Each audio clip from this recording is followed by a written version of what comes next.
Lorsqu'un transit de Pluton se fait dans notre maison 12 natale, avant d'entrer en maison 1 natale, il marque en fait un moment de bascule majeure dans notre évolution. Le contenu que je vais vous proposer aujourd'hui va être essentiellement tourné vers la question de ce transit de Pluton en maison 12 puis en maison 1. Qu'est-ce qui se passe pendant ces transits? Comment on le vit? Qu'est-ce qu'il en découle? Pour ça, on va pouvoir entendre le témoignage de 4 intervenants externes qui vont justement vous raconter un peu comment ils ont vécu, comment ils vivent encore ce transit, ce double transit. Et dans une deuxième et dernière partie, j'ai pris les cas de 3 personnalités.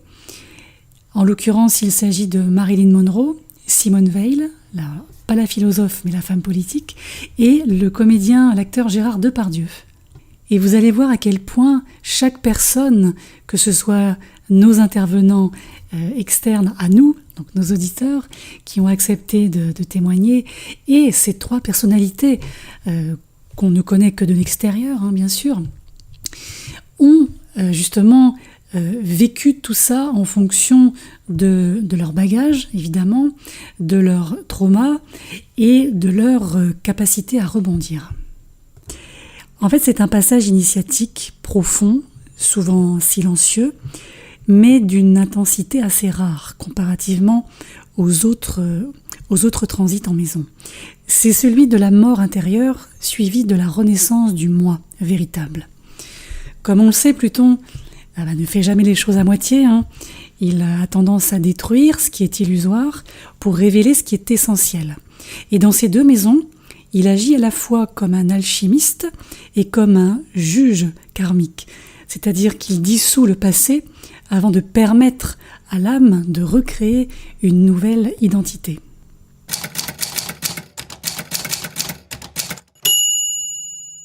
Je suis née le 3 novembre 1978 à 7h15 en Loire-Atlantique et j'ai vécu de nombreux transits de Pluton.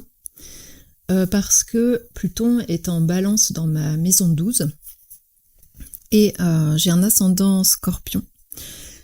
En maison 1, j'ai une triple conjonction Soleil, Vénus rétrograde, Uranus. Puis plus loin, j'ai une conjonction Mercure Scorpion et Mars sur le degré 0 du Sagittaire. Plus loin encore en maison 2, j'ai une conjonction Lune-Neptune en maison 2. Donc je vais vous partager des souvenirs d'enfance, des souvenirs d'adolescence et puis des transits que j'ai aussi vécu à l'âge adulte. C'est assez dense comme rythme de vie, c'est-à-dire que j'ai l'impression que là, j'ai 47 ans, mais j'ai l'impression que j'ai vécu énormément de choses. Alors,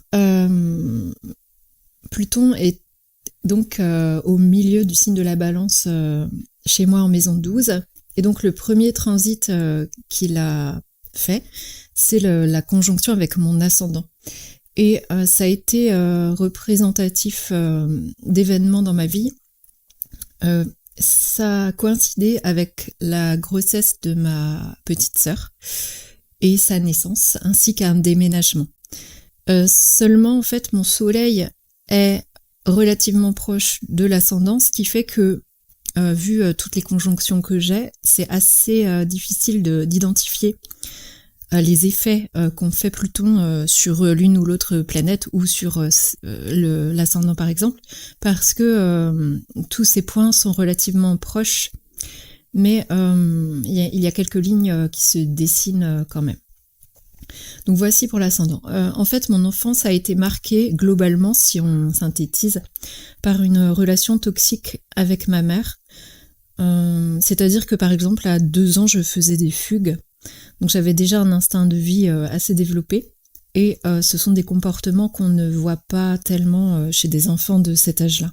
Les transits suivants, ça a été le transit de Pluton sur mon soleil. Seulement Pluton n'était pas très loin ni de Vénus rétrograde ni d'Uranus. Alors, il y a cette relation toxique hein, qui est... le soleil, c'est plutôt une image masculine généralement, mais là, dans le couple que formaient mes parents, elle avait clairement, du fait de son autoritarisme et de l'effacement de mon père, un rôle plutôt assez masculin. Je n'avais pas encore atteint, donc cette conjonction, c'est 87-88, donc j'avais 9-10 ans. Ça a coïncidé avec un autre déménagement. Et j'étais déjà anxieuse, puisque Pluton transforme aussi l'intérieur par des angoisses ou de l'anxiété. La relation n'avait pas atteint son paroxysme de toxicité, ce qui est intervenu, je dirais, lorsque j'ai commencé à entrer dans l'adolescence. Voilà, donc en ce qui concerne Vénus, c'est à peu près en même temps, c'est 89-91. Donc là, c'est pareil, c'est toxique, mais de toute façon, je n'en ai pas pris conscience avant la vingtaine, puisque ma mère me disait que j'étais folle ou que j'avais de faux souvenirs. Et c'est tard que j'ai compris que le problème ne venait pas de moi. J'ai donc, en tant qu'enfant, vécu ces conjonctions de manière assez impuissante. Et ça m'a probablement transformée dans le sens où même si j'étais relativement timorée et effacée à l'école, dans la petite enfance, j'étais assez ouverte sur les gens, j'étais assez joyeuse, je bougeais beaucoup, je criais, j'étais assez vivante. Et en fait, au fur et à mesure de ces années, je me suis renfermée, j'ai développé un mode d'attachement insécure, évitant. J'ai un diagnostic d'autisme aujourd'hui. Donc, évidemment, ce n'est pas lié à ma mère, mais je pense qu'elle a accentué certains traits qui sont présents dans ma génétique, je le sais à présent.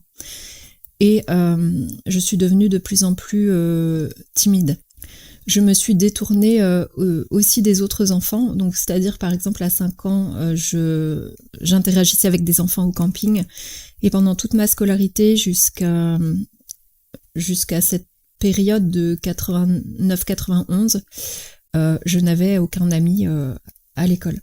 Donc les déménagements ont beaucoup joué là-dedans, sachant que je me suis également éloignée d'une nourrice qui m'avait apporté de l'intérêt positif dans mes plus jeunes années.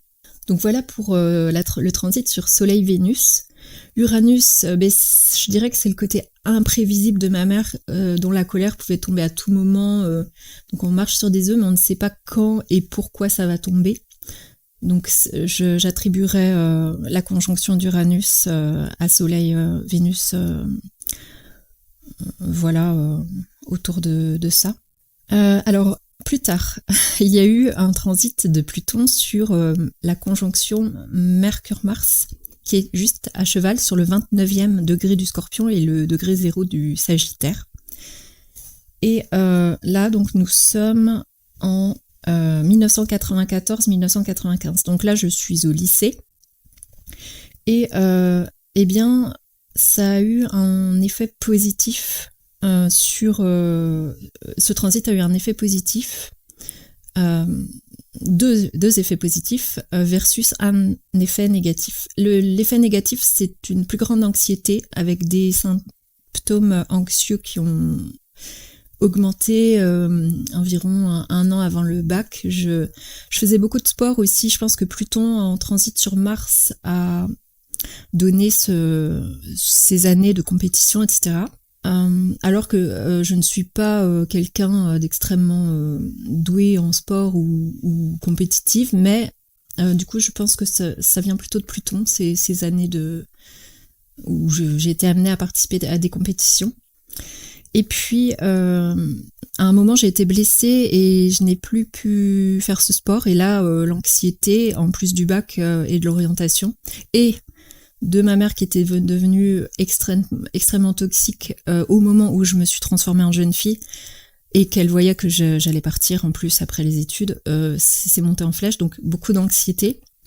Par contre, ça m'a amené une puissance de travail, d'études qui m'ont été extrêmement utiles pour toutes les années lycée et éventuellement le début des années d'études. Et puis, j'ai également développé à ce moment-là une passion pour l'étude des rêves, qui ont été ma première porte d'entrée vers l'inconscient. Donc voilà pour le transit Mercure-Mars. Mon Mars, c'est pareil, 95-96. Transit sur Lune-Neptune, ça a donné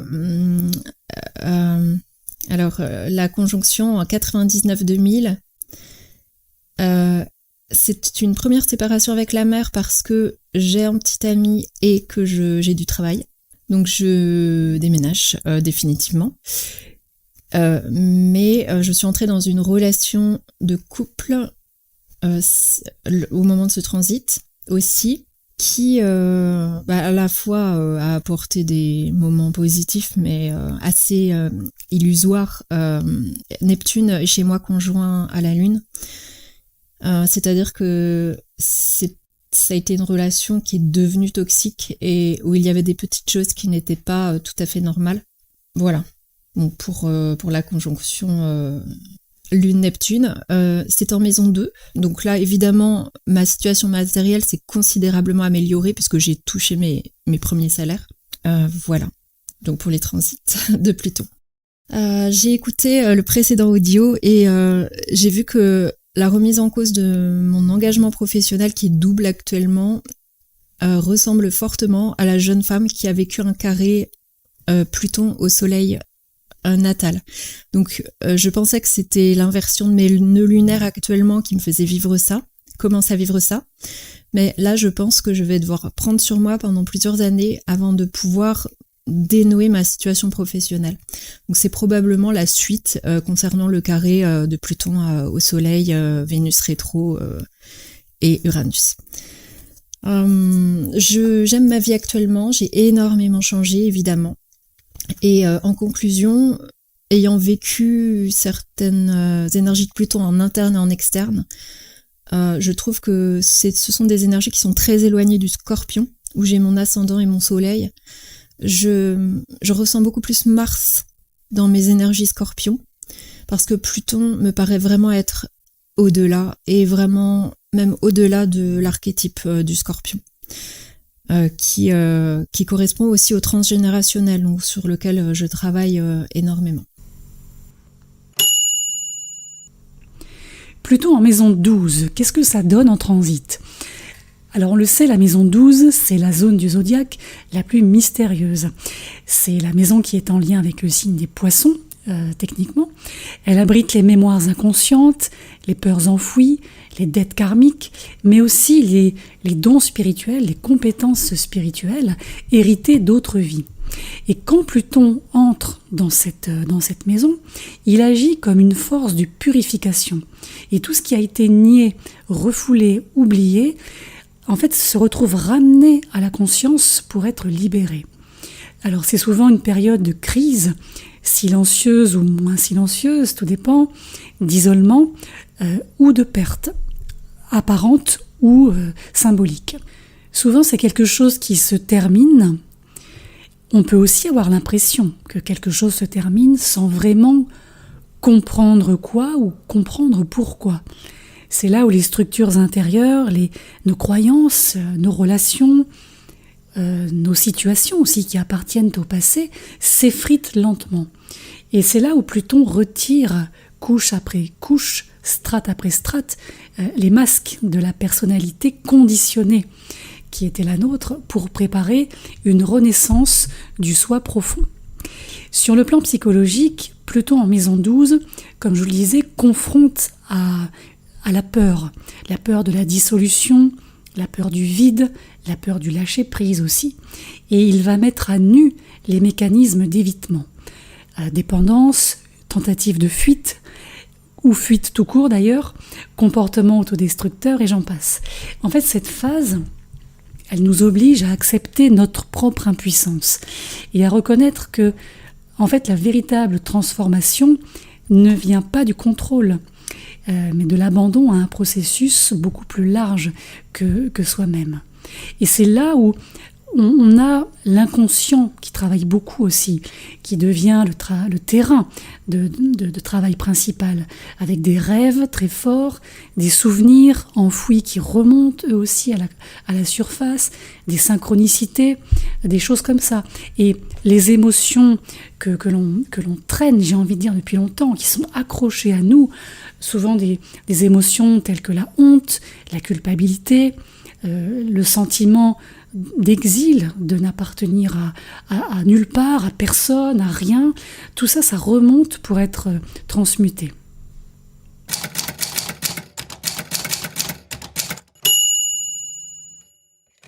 Je suis née le 19 avril 1959. Je suis bélier, ascendant Scorpion. Donc je vais vous parler de Pluton, qui est le maître de mon ascendant. On va remonter un petit peu dans le temps. Pluton donc arrive sur la cuspide de ma maison 12 à 5 degrés du signe du Scorpion en novembre 1985, alors que Neptune est conjointe à cette même cuspide. Pluton forme un trigone exact avec mon Mars natal, qui est à 5 degrés Cancer, et ce passage correspond à une demande de poste d'enseignant à l'étranger pour mon mari, qui remplit des dossiers auprès du ministère de l'Éducation nationale. C'est à cette époque que Saturne quitte le signe du Scorpion pour s'installer en Sagittaire et faire une conjonction avec mon Jupiter natal à 0 degré. Mars natal s'invite sur le nœud nord natal. Le jeudi 13 mars 1986, je m'en souviens comme si c'était hier, je trouve dans la boîte aux lettres une missive provenant de l'Éducation nationale où il est écrit que mon mari a une proposition de poste d'enseignant à l'autre bout du monde, sur une minuscule île de l'océan Pacifique, autant dire une tête d'épingle sur la carte. Donc une petite île isolée, un peu dans le sens de la maison 12, je trouve. Et Pluton en rétrograde est à 7 degrés Scorpion, sextile à mon Saturne natal, qui est à 7 degrés du Capricorne. Vénus passe sur mon Mercure natal et Jupiter est trigone à mon Mars natal. Nous acceptons la proposition et le grand départ se fait fin août 1986. Pluton, à ce moment-là, redevenu direct, est à nouveau à 5 degrés Scorpion. Saturne, qui passe à 3 degrés Sagittaire, est trigone à mon Mercure natal, qui est à 3 degrés Bélier. Nous partons, mon mari et moi, ainsi que nos 2 jeunes enfants, pour un contrat de 6 ans.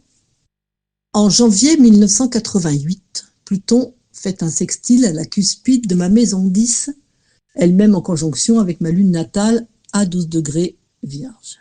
Neptune est conjoint à mon Saturne natal et Uranus et Saturne en fin Sagittaire forment un trigone à mon Soleil natal. C'est à cette époque que nous profitons d'être dans cette partie du Pacifique pour agrémenter nos vacances dans l'hémisphère sud, pour voyager alentour, en l'occurrence quelques virées en Nouvelle-Zélande et puis tout autour, en Australie, tout ça. C'est vraiment une période de découverte, c'est une période de bonheur. Mais malgré tout, Pluton fait un carré à Uranus natal, qui est en maison 9, en Lion. Et à cette époque, des événements politiques graves qui ne nous impactent pas personnellement sont extrêmement bouleversants.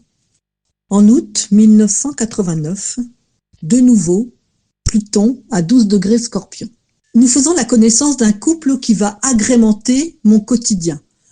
Mars passe sur Pluton natal, Uranus est trigone à mon Pluton natal, et Jupiter va faire une conjonction à mon Mars natal. Ce couple de plongeurs confirmés m'initie à la plongée sous-marine. Je passe des échelons et je finis par obtenir un diplôme d'enseignement dans cette discipline. Une belle période s'annonce. Cette période va durer 3 ans. En 1992, Pluton s'installe, mais carrément, sur mon ascendant. Encore un très grand changement qui nous attend. En août de cette même année, retour prévu en France métropolitaine, Jupiter transite ma maison 10. Au-delà de la position déterminante pour une grande transformation, ma révolution solaire d'avril 1992 montre une conjonction Lune-Pluton. Ma grand-mère décède en octobre et j'en conçois beaucoup de chagrin. Une nouvelle vie débute en métropole, loin de l'océan, des papayes et loin de la tribu. Pluton fait son travail et ne démérite pas. À partir de 1993, Pluton m'en fait voir de toutes les couleurs.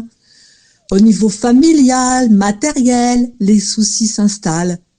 Je prends des chemins tortueux. Pluton devient conjoint à Jupiter natal. C'est une période difficile. Quelque temps plus tard, Pluton s'oppose à ma Vénus natale, qui est à 5 degrés Gémeaux. Tout devient compliqué à porter, parents, fratrie, enfants. Surtout que tout le monde compte sur moi. C'est vrai, c'est là où le bas blesse. Peut-être suis-je trop présente pour les autres. Et Saturne qui transite mon soleil natal fin 1998, début 1999. Saturne n'arrange rien. Voilà. En conclusion, je dirais que le passage de Pluton en maison 12 m'a socialement enfermée et isolée dans un petit paradis. Mon sacrifice m'a permis de travailler l'astrologie, qui était absolument une énorme passion pour moi, du temps où je montais tout à la main, et puis la plongée sous-marine aussi. Je n'ai pas de regrets sur ces 6 années qui m'ont permis de découvrir des cultures tellement différentes de la mienne, et j'ai appris. Avec le recul, je dirais que le passage de Pluton en maison 1 m'a mise à l'épreuve, tout le temps. Et puis je dois aussi dire que je pense qu'on ne peut pas lutter contre ce Pluton. Donc, il faut nager avec. Voilà. Ça, c'est vraiment la conclusion que je pourrais exprimer. Sur le plan karmique, c'est un transit qui représente la fin d'un grand cycle d'incarnation aussi. On boucle la boucle zodiacale. Et Pluton agit ici comme un purificateur d'âme. Il dissout les vieilles dettes, notamment les vieilles dettes qui sont liées à l'abus de pouvoir, à la manipulation, à la domination, ou aussi au refus d'être vulnérable ou d'accepter d'être vulnérable. Et les expériences de perte ou de solitude, ça on le voit quand on l'a vécu, moi je l'ai vécu donc je vous en parle, ce ne sont pas des punitions. Alors sur le moment, certes, on le prend comme des punitions, mais plus tard, quand Pluton transite la maison 1, on se rend compte à quel point ça a été des libérations, mais déguisées. Et c'est là où l'âme, en tout cas ce qu'on appelle l'âme, se retrouve confrontée à ses ombres, notamment les vies passées, où elle a cherché à contrôler plutôt qu'à servir, les mémoires, où elle a été victime, enfermée ou exilée, mais aussi les serments, les contrats d'isolement, de souffrance ou de sacrifice qui continuent d'imprégner notre existence présente. Sur le plan spirituel pur et dur, moi je dirais que Pluton en 12, d'ailleurs vous l'entendrez au niveau des témoignages, enseigne la rédemption par la conscience. La conscience, c'est très important ici. En fait, on apprend à transformer la douleur en sagesse et la solitude en silence, mais en silence fertile. Et c'est là justement où on voit la gestation d'un nouvel être. C'est vraiment l'idée de cette chenille qui devient papillon.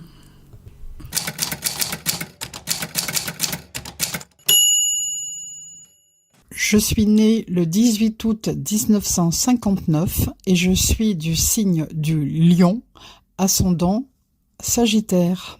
Et effectivement, j'ai été concernée par le passage de Pluton d'abord dans ma maison 12 entre le 4e et le 21e degré du Sagittaire, puis en Capricorne entre le 21e degré du Sagittaire donc et le 1 degré du Verseau. Donc cela a couvert toute ma maison 1 en Capricorne essentiellement.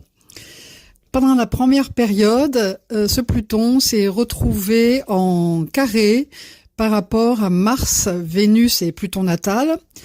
Et cela, effectivement, a engendré, pas un rapport de force, mais en tous les cas, un éclairage sur le fait que mes blessures étaient beaucoup plus profondes que je ne le pensais d'une part, et le fait que j'allais les projeter sur les autres, en l'occurrence surtout mon conjoint et un peu mes enfants, d'autre part. Donc ça, c'était un point extrêmement essentiel pour que je puisse ensuite avancer. Ce qui a été le cas quand Pluton est passé dans ma maison 1, donc fin Sagittaire et couvrant tout le Capricorne, où il a de plus rencontré Saturne, qui lui était à 1 degré du Capricorne en natal. Du coup, c'est vrai que ce Pluton, au fur et à mesure, s'est retrouvé en trigone par rapport à justement Mars, Vénus et Pluton, natal. Et là, ça a été vraiment une voie qui était ouverte pour que je puisse travailler tout ce que j'avais donc compris. Certes, ça a été long, mais plutôt allant dans le bon sens. Donc ça, c'est super. Pendant la première période, j'ai effectivement été expatriée une première fois. Et pendant la seconde période où Pluton était dans ma première maison, j'ai été expatriée une deuxième fois. Et là, ça a été exponentiel. Les expatriations, donc les séjours installés à l'étranger sont très probablement un des facteurs qui m'a permis d'aller pas plus vite, mais vraiment une ouverture. La seconde période, donc qui courait jusqu'au début du Verseau, justement, m'a permis, donc maison 2, finalement, à la limite de la maison 2, où Pluton est rentré, puis ressorti pour aller vers le Capricorne, ça m'a permis de regarder ce qu'il en était de mon rapport à l'argent et des gains que je pouvais ou pas engranger. Et là, ça a été aussi le travail que j'ai effectué dans ce domaine-là, avec, je pense, vraiment un éclairage total sur ce que je croyais indispensable et que finalement ne l'était pas. Voilà, donc je dirais pour conclure que toute la transition de Pluton en maison 12, maison 1 et début maison 2, ça a vraiment été au cœur de ma problématique psychologique, bien sûr liée à l'enfance. Et ce qui fait que maintenant que Pluton est en Verseau, bon, nous verrons ce que ça donne, et surtout en maison 2, j'espère que tout le travail que j'ai fait auparavant permettra effectivement d'aller peut-être encore plus loin, je ne sais comment, mais en tous les cas peut indiquer pourquoi je me sens maintenant si libérée et finalement si sereine. Donc j'espère que mon expérience servira à d'autres personnes qui se trouvent en plein dans les mouvances de Pluton, lequel, si on l'accompagne vraiment par rapport aux signes qu'il traverse, peut être pas miraculeux, mais très très très porteur. Lorsque Pluton franchit la cuspide de la maison 1, donc qui entre dans l'ascendant, dans le signe ascendant, ça peut être le même signe, bien sûr, que la maison 12 ou le signe suivant. Alors là, c'est comme si notre âme sortait des limbes, des profondeurs. Et pour certains, on a un passage qui peut être assez spectaculaire parce que après des années de dépouillement intérieur, alors tout dépend la largeur de la maison 12, bien sûr. Certains ont des maisons 12 qui sont quelques degrés, donc c'est pas très long, et d'autres ont des maisons 12 qui peuvent donner quasiment un signe entier. Donc après des années, je vous disais, de dépouillement intérieur, l'énergie commence à revenir. C'est une sorte de réveil, mais un réveil comme après un coma, ou un réveil après avoir dormi 12-13 heures. On se sent un peu groggy, comme on dit. Là, la conscience commence à s'affirmer. Et c'est là où on parle de nouvelle identité qui commence à se construire. Après, cette renaissance, elle est intense quand même.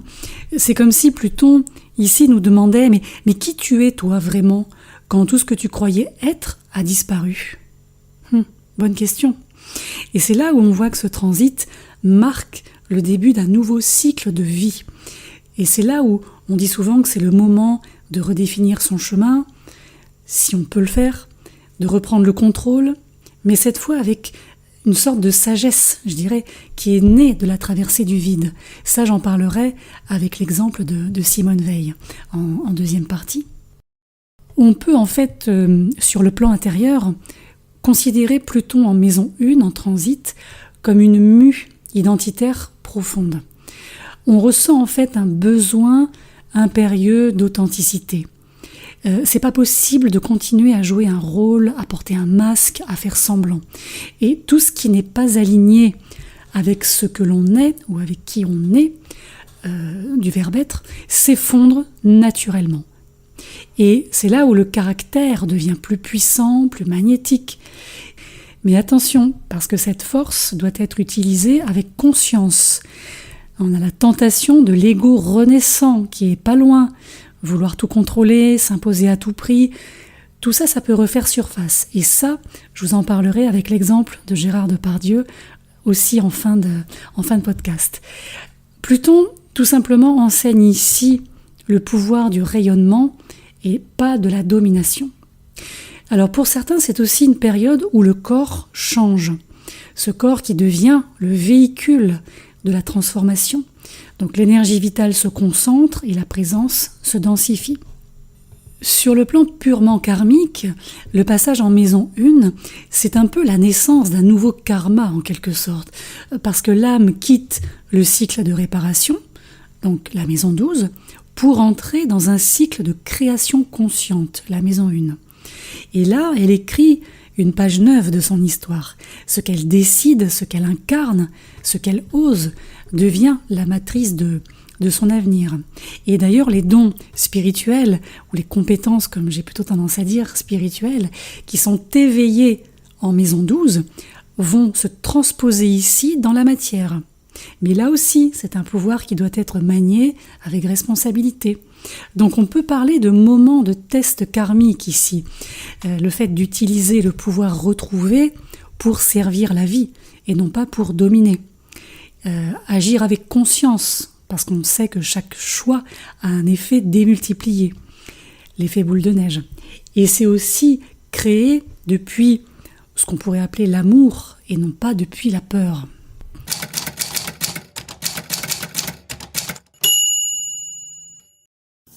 Je suis un Capricorne ascendant Capricorne,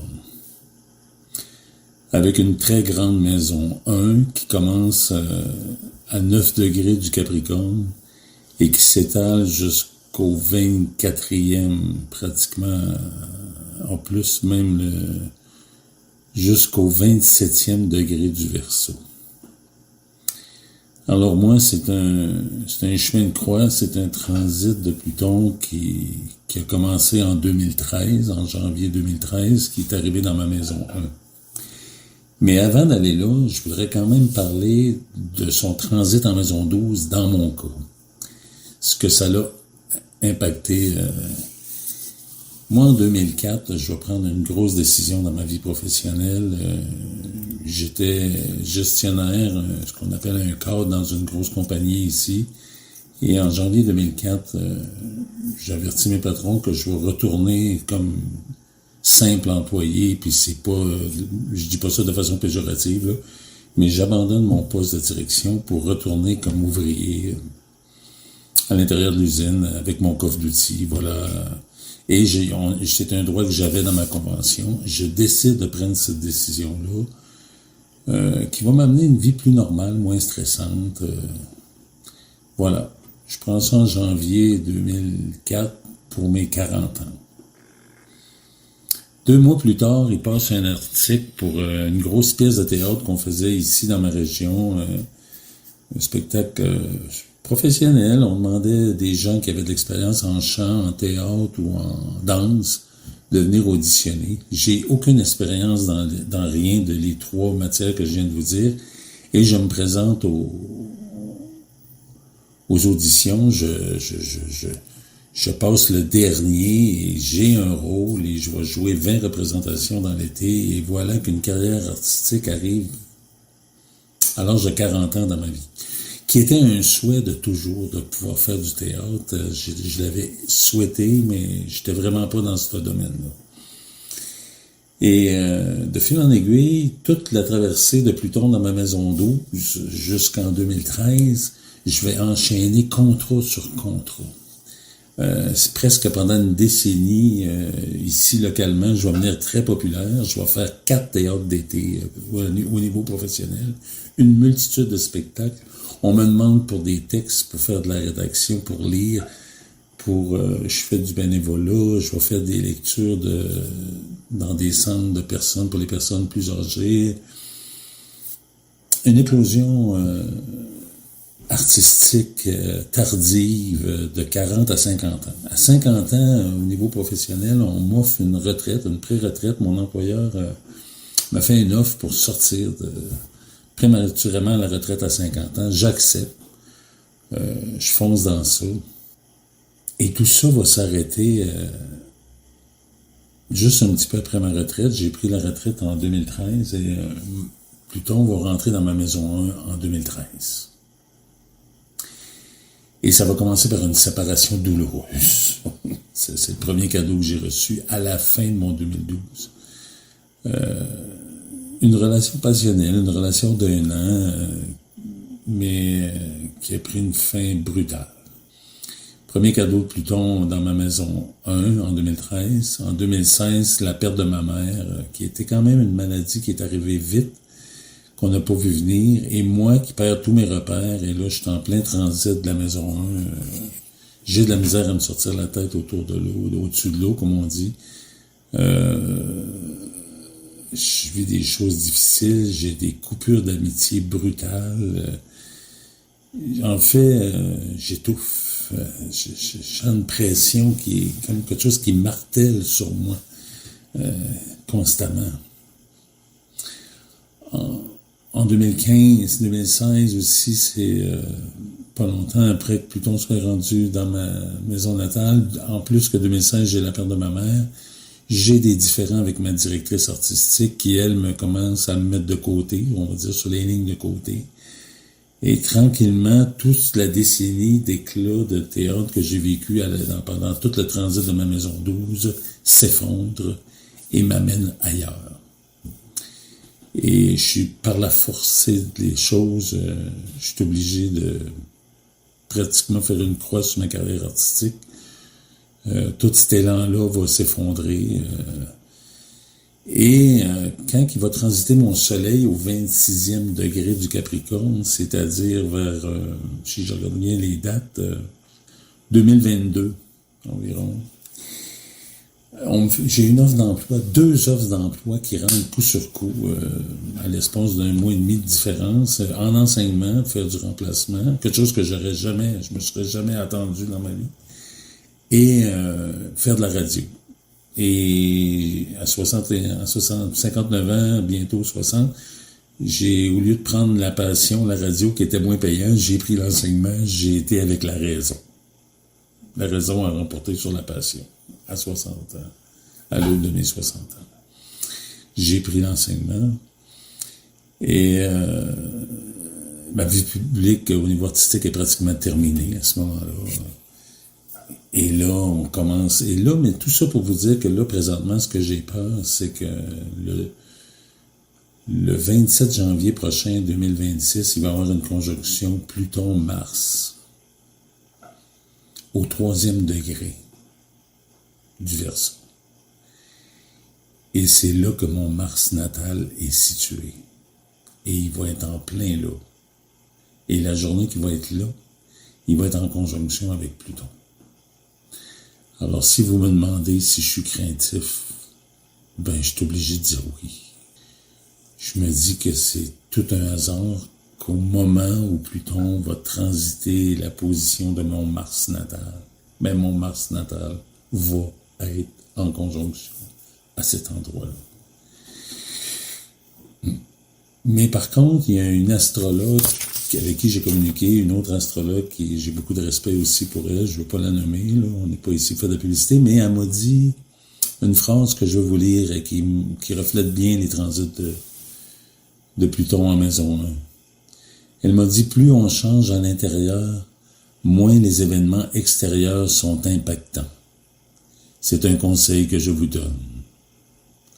Faites les évolutions attendues et vous n'aurez plus rien à craindre.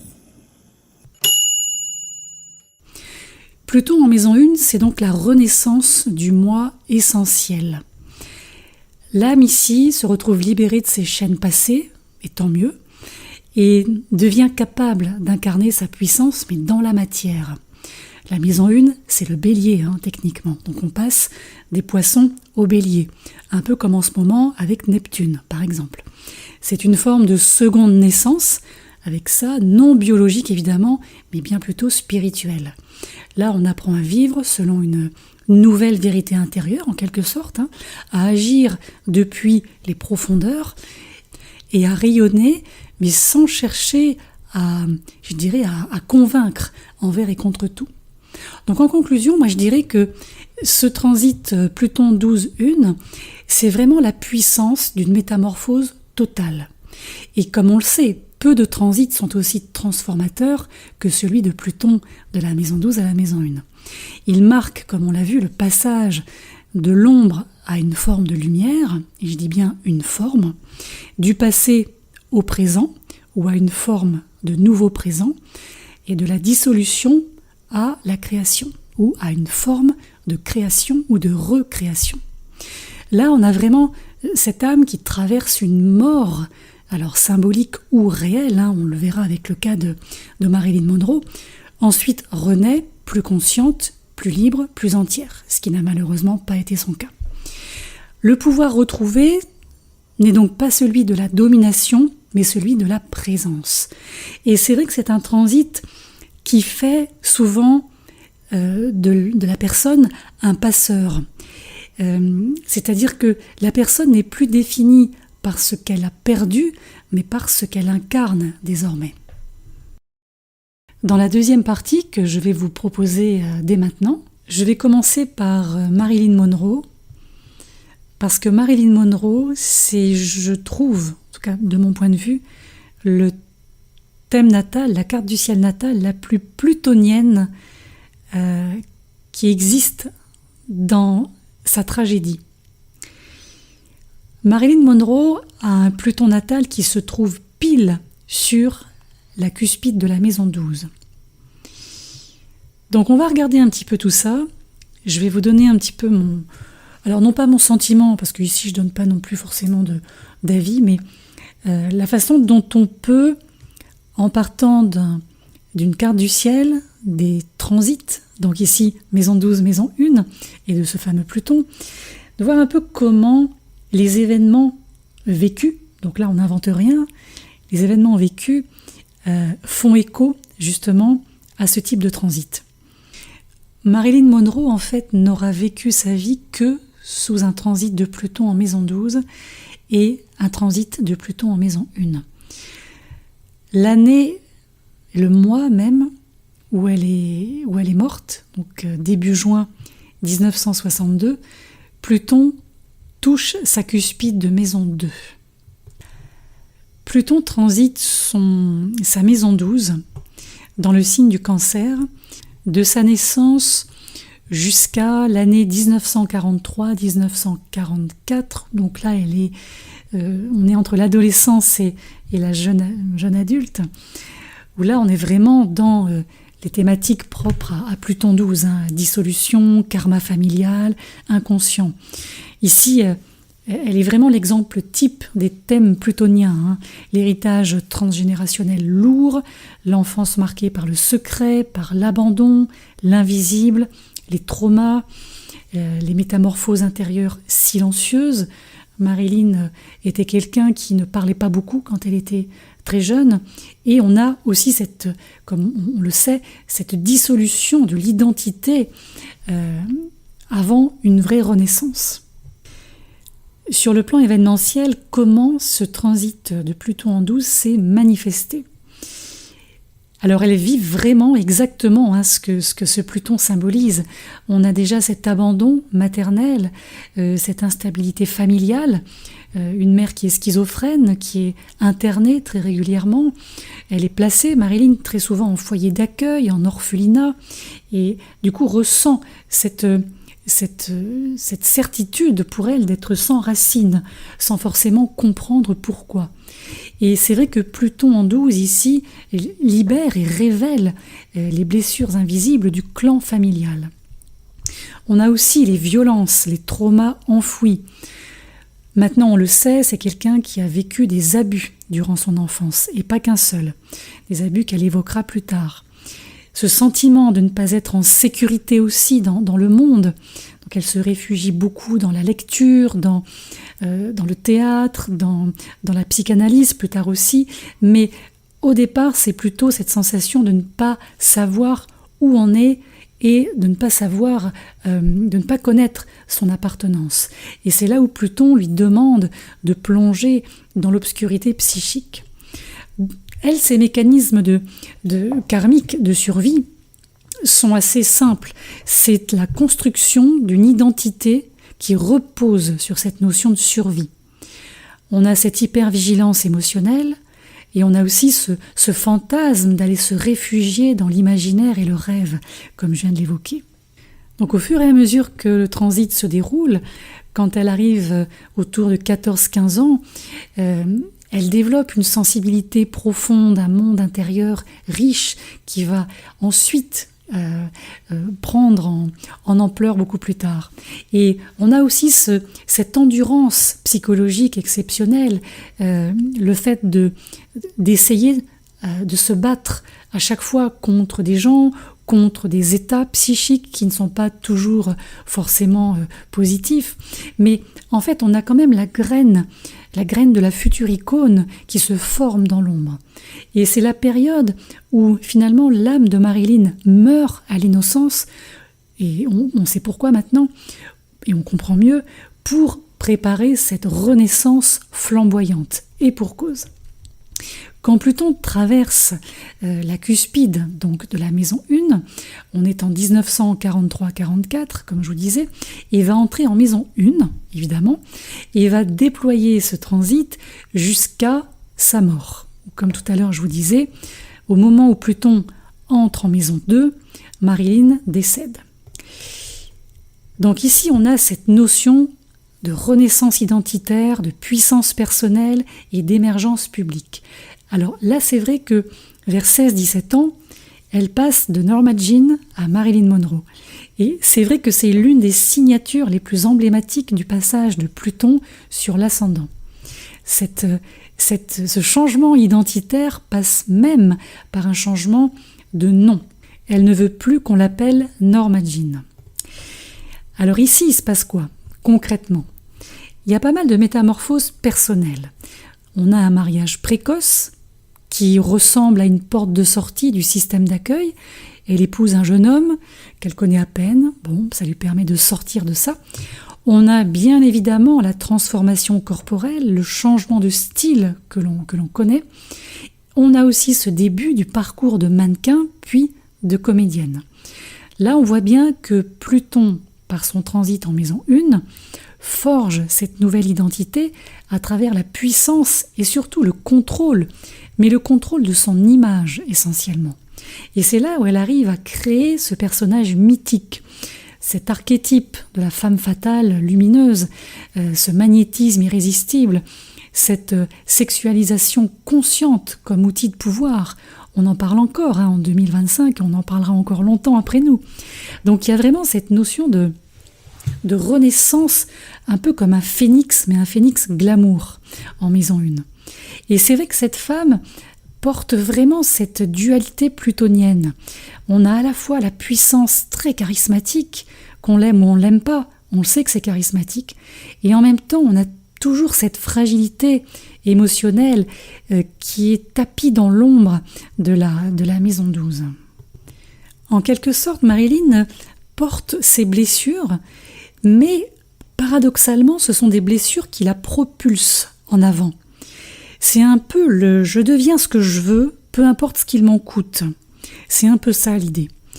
Et on peut dire, si on emploie les expressions que l'on voit beaucoup aujourd'hui, on peut dire que Marilyn a vécu une véritable nuit noire de l'âme pendant le transit en maison 12. Par ailleurs, lorsque Pluton a démarré son transit en 12, il s'est immédiatement collé en conjonction à son nœud nord, déjà. Ensuite, dans l'avancée du transit, lorsqu'il va approcher la cuspide de la maison 1, c'est la lune noire qui va recevoir Pluton. Donc, on est quand même sur des problématiques karmiques qui sont lourdes ici. Ensuite, lorsque Pluton passe la cuspide de sa maison 1, il va arriver sur son Neptune natal. Et là, on a vraiment cette renaissance fulgurante. Mais comme on le sait, Pluton exige toujours une vérité intérieure. La persona Marilyn, elle est brillante, on le sait, mais l'enfant Norma Jean souffre encore en coulisses. Et son destin très très très plutonien, c'était pas simplement lié à la gloire, hein, c'était la transmutation de la douleur en icône et de l'ombre en lumière. Et c'est pas pour rien qu'on dit d'elle, c'est une star de cinéma, parce qu'à l'écran, effectivement, il y a ce charisme et ce côté brillant, sur le plan notamment physique. Alors moi, je dirais que le transit de Pluton à travers ces deux maisons chez Marilyn Monroe illustre un archétype puissant. On part de la blessure originelle qui entraîne vers une métamorphose qui elle-même génère une fascination collective. On a ce chemin d'incarnation d'une figure mythique moderne, mais on a aussi cette tragédie intérieure qui n'est pas résolue. Et avec un Chiron natal qui est dans le signe du Bélier, il est vrai que là, on est véritablement dans la thématique de la blessure identitaire. En ce qui concerne Simone Veil maintenant, alors il s'agit bien de Simone Veil, hein, la femme politique avec un V, et non pas la Simone Veil, femme de lettres et philosophe, avec un W. Alors pour Simone Veil, c'est un peu le même principe, c'est-à-dire que Pluton entre dans sa maison 12 en 1938. C'est un Pluton qui va très rapidement passer sur son Mercure rétrograde et un peu plus tard sur son Mars. Comme pour Marilyn Monroe, on est ici sur un profil qui porte en fait des mémoires tout à fait comme Marilyn, rattachées aux questions familiales, donc aux questions transgénérationnelles. Alors en effet, l'une comme l'autre a Mercure rétrograde en maison 4. C'était juste une petite digression, mais je voulais juste quand même pointer du doigt cette information qui sort bel et bien dans le ciel de chacune. Alors, comme je vous disais, Pluton donc entre dans sa 12 fin Cancer, passe sur son Mercure rétro, avance dans le Lion, arrive sur son Mars. L'entrée se fait donc en 12 en 1938, comme je vous disais, et le fait qu'elle ait été déportée à Auschwitz en 1944, qu'elle ait perdu ses parents, son frère dans les camps, donc la notion de mémoire familiale, représente une épreuve extrême, tragique, et évidemment cachée, ce qui correspond bien à la dynamique de la maison 12. Alors cachée au sens non visible à l'époque, pour le grand public de l'époque, hein, on l'a su après, événement traumatique, évidemment. Alors c'est une expérience qui peut être considérée comme une mort symbolique aussi de l'ancienne forme de vie que cette femme avait en tant que jeune fille, dans sa famille, avec une certaine sécurité quand même, et le début d'une, alors comment le dire, oui, une renaissance intérieure évidemment, hein, post-traumatique, avec de nouvelles valeurs. C'est vrai que Pluton en 12, symboliquement, évoque toujours ce « je traverse l'ombre pour revenir à la lumière », ou pour trouver la lumière d'ailleurs. Et c'est vrai que chez elle, chez Simone Veil, cette allée dans l'ombre, ça a été très brutal quand même. Et ce qu'on a vu d'elle ensuite avec le travail de mémoire, de témoignage, d'engagement aussi pour les droits humains, tout ça c'est le fruit de cette plongée en enfer. Alors sur le plan psychologique, c'est vrai que c'est un transit qui suggère une sensibilité accrue aux souffrances invisibles, une capacité à endurer, parce que nous on l'a pas vécu, mais on peut imaginer qu'étant enfant ou jeune femme incarnée dans un camp relève du trauma dans l'une de ses pires expressions. Alors du coup, ce qui se passe, c'est que elle a pu incarner ensuite une sorte de chef de file dans ce qu'elle a fait ensuite, qui est issu de cette vulnérabilité et non de la puissance brute. Comme on le sait, la maison 12, lorsqu'elle reçoit Pluton, évoque aussi, puisqu'en face nous avons la maison 6, la mission de service. l'engagement pour l'humanité dans son ensemble. C'est un petit peu soulever ce qui était caché sous les tapis, vous voyez. Et c'est vrai que Simone Veil, quand même, on le sait maintenant, on l'a vu, on l'a lu, a consacré une grande part de sa vie, donc post-camp, post-Maison 12, à la mémoire, à la justice, à l'égalité. Et tout ça sont des traits très plutoniens. Alors ce cycle Maison 12, Pluton 12 se clôture autour de 1954 et 1955. Effectivement, on arrive sur la cuspide de l'ascendant à la fin du Lion. Et à partir de là, donc à partir de 1956, Simone Veil passe le concours de la magistrature qu'elle réussit haut la main. Et là débute donc sa vie sociopolitique telle qu'on l'a connue, notamment avec un premier poste au ministère de la Justice de l'époque. Donc on pourrait considérer que, je dirais, la sortie de cette phase, Maison 12, et l'entrée dans la Maison 1 se manifeste quand elle commence à entrer vraiment dans le monde public, la politique, la représentation. Donc on a vraiment ce passage de l'intériorisation vers l'extériorisation. Donc en d'autres termes, on pourrait dire que le transit de Pluton en 12 lui a permis au final, avec le passage en Maison 1, de digérer l'ombre véritablement, de la transformer, de la transmuter en force. Et là vient ensuite le moment où cette force est en quelque sorte projetée dans le monde extérieur. Et c'est ce nouveau moi qu'elle va incarner. Après les épreuves de sa jeunesse, là elle se construit une identité publique. Magistrate, ministre, députée européenne, icône féministe aussi. Et ce chemin marque cette nouvelle forme de moi qu'elle incarne. C'est donc un Pluton, comme je le disais, qui sort de l'enfer, de l'ombre de la Maison 12 pour entrer dans la lumière de la Maison 1. Et c'est vrai que à partir de là, elle s'affirme comme une figure charismatique, comme on la connaît maintenant, puissante, authentique, et c'est vraiment le reflet de l'énergie plutonienne qui a été transformée. Et là, il ne s'agit plus seulement de survivre ou de se reconstruire, mais d'affirmer un je, J-E, qui porte en fait un vrai projet de vie. En fait, Simone Veil, ce qu'elle fait, c'est qu'elle ne se contente pas du silence. Elle va prendre la parole, elle va prendre des responsabilités et elle va prendre aussi des initiatives. Lorsque Pluton transite sa Maison 1, ça lui donne la stature d'une femme de pouvoir, mais non fondée sur la domination. Par contre, ça repose sur l'idée de transformation, de justice et de régénération surtout. Donc vous voyez la logique, c'est une femme qui a vécu l'indicible, l'invisible par la Maison 12 et qui devient celle qui voit, qui agit et qui est en capacité aussi de guider les autres. Donc dans le cas de Simone Veil, on voit bien que la trajectoire, c'est une trajectoire de la renaissance du moi, contrairement malheureusement à Marilyn Monroe.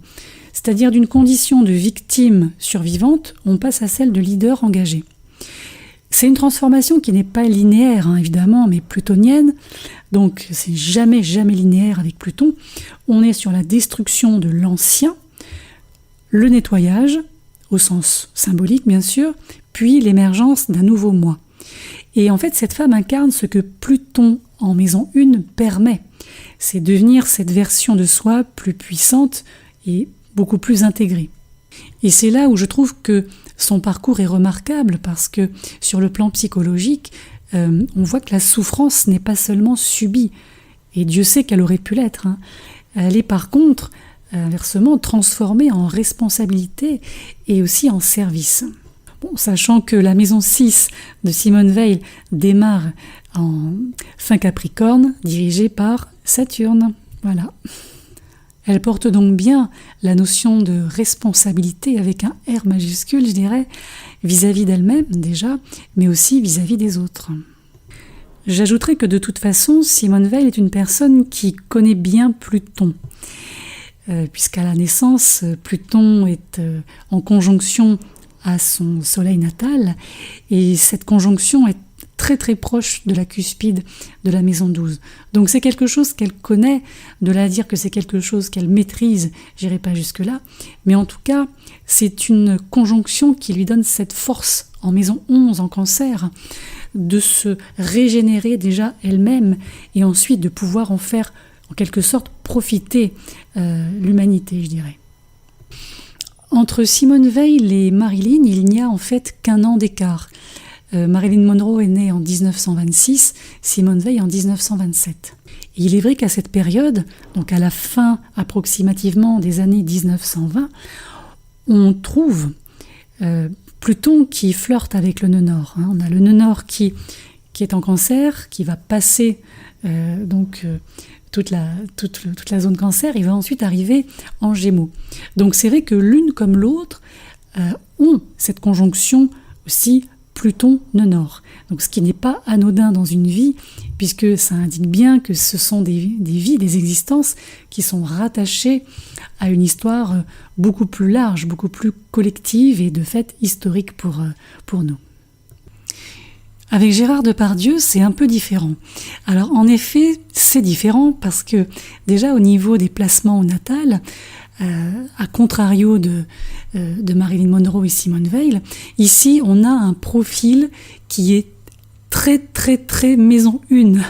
On a une maison 1 qui est très habitée, c'est la maison la plus habitée, sans mauvais jeu de mots, dans ce ciel. On a le soleil qui suit l'ascendant, qui suit la cuspide d'ascendant, Jupiter, puis Mercure, puis Mars. Au niveau de sa maison 12, il a Vénus, qui est quasi sur la cuspide, à peu près un tout petit degré de la cuspide 12, et en même temps c'est une Vénus qui offre un carré au Saturne natal rétrograde. Et c'est là où j'ai trouvé ce ciel intéressant, parce qu'en fait, chez lui, tout est concentré sur la 12 et sur la 1, ou entre la 12 et la 1, comme vous voudrez. Sa cuspide de maison 12 est à 8 degrés du Sagittaire, et la pointe d'ascendant, la cuspide d'ascendant est à 25 degrés dans le Sagittaire également. Donc on a vraiment tout un réel historique, un plutonien, entre la maison 12 et la maison 1, puisque vous verrez que Pluton va entrer dans sa maison 2 dans peu de temps. Là, je vous parle, nous sommes fin 2025. A contrario des deux femmes précédentes, des deux intervenantes précédentes, si vous voulez, ici, on a vraiment l'un des exemples les plus puissants d'un archétype Pluton, maison 12, ascendant. Mais, contrairement aux deux femmes, alors non pas parce que c'est un homme, attention, il y a probablement d'autres femmes qui ont vécu les transits de Pluton de la même façon que Depardieu, mais ici, en fait, lui le vit, enfin l'a vécu et le vit encore, pour quelque temps, très peu de temps, comme je vous le disais, sur un mode chaotique, sur un mode un peu brut, alors brut sans E, sur un mode, si vous voulez, non résolu. Alors, toute la phase maison 12, on est entre 1998 et 2006. Ici, on est dans une période de dissolution, d'excès, d'ombre, de fuite, de perte de contrôle. On a une conjonction immédiate avec sa Vénus natale autour de 99-2000. À partir du moment où le transit démarre, le transit sur sa Vénus en 12 démarre, ici, c'est comme si ça réactivait la dynamique complexe et pas forcément positive d'une maison 12. Alors ici, on peut avoir donc le chaos intérieur, les dépendances, les pulsions, le secret, la culpabilité, l'exil, la perte du contrôle social ou socio-professionnel, une forme d'enfermement psychique, et aussi, il ne faut pas l'oublier celui-ci, le monstre intérieur, entre guillemets monstre intérieur, je précise et je confirme, entre guillemets, que l'on se doit de rencontrer soi-même. Et chez Depardieu, on a un exemple type. Les manifestations, je dirais, biographiques type maison 12 sont nombreuses. On a l'alcool, les excès, comme refuge existentialiste. On a les colères, les pulsions, les formes de violence verbale. les comportements aussi autodestructeurs, l'annulation symbolique d'un certain statut social, donc une sorte d'autoflagellation, les rapports à la loi, à la honte, au scandale, la fuite du pays, donc l'exil qui est une des signatures types de la Maison 12, le sentiment aussi d'être persécuté ou bien incompris, et une forme de solitude intérieure malgré la gloire. Il déclare d'ailleurs dans certains articles de presse de l'époque ne plus savoir qui il est. Et ça, c'est du Pluton 12 type, quand en fait le moi social se désagrège. Et surtout, arrive une lutte frontale avec les ombres, avec ses ombres, ses fantômes, sa rage, et évidemment derrière une forme de manque d'amour. Pluton 12, c'est vraiment je dirais la chambre obscure où tout se cache en réalité. Ensuite, on a le passage sur l'ascendant, et donc dans la maison 1. Ici, on a une véritable explosion identitaire. Nous sommes entre l'année 2006 et février-mars 2027, donc très bientôt. En février-mars 2027, Pluton va entrer dans sa maison 2. Tout à l'heure, je vous l'ai déjà cité, mais la maison 1 est dominante. Soleil, Jupiter, Mercure, Mars. Donc, les passages de Pluton, il ne faut pas oublier les rétrogradations, sur ces énergies, en fait, sont venus amplifier l'essence de celle-ci. Le Soleil, il brille fort en maison 1, très très fort, mais peut brûler.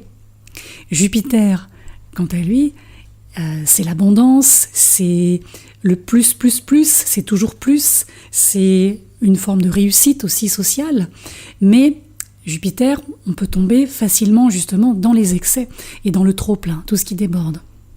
Même chose pour Mercure et pour Mars.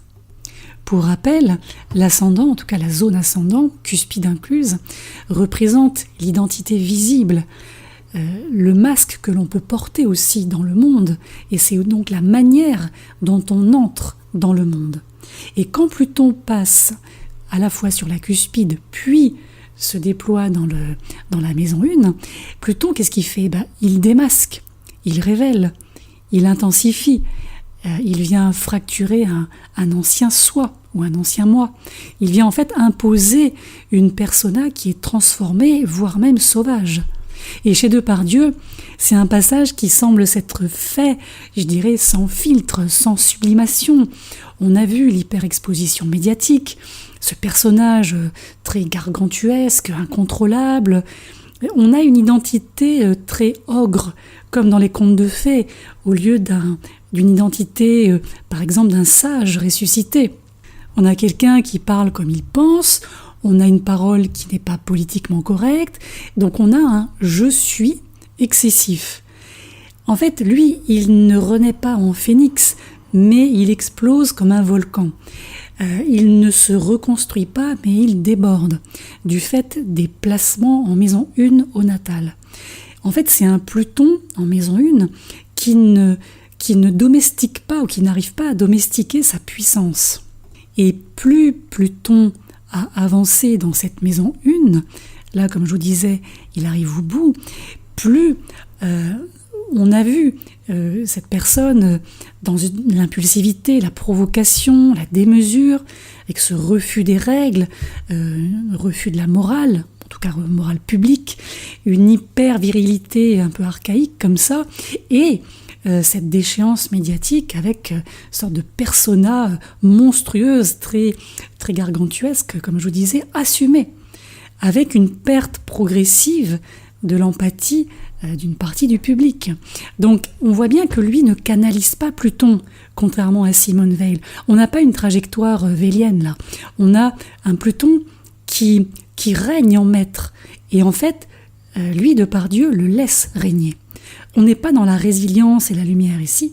C'est l'autre polarité plutonienne qui joue en quelque sorte son rôle. C'est un peu le titan tragique qui se dévore lui-même.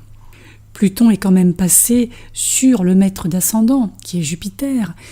Donc les excès sont vraiment à la porte. Au natal, il a également Pluton en maison 8. Il a Saturne en maison 8 également. Donc la zone Scorpion, c'est aussi quelque chose qu'il connaît différemment, mais il la connaît très très bien.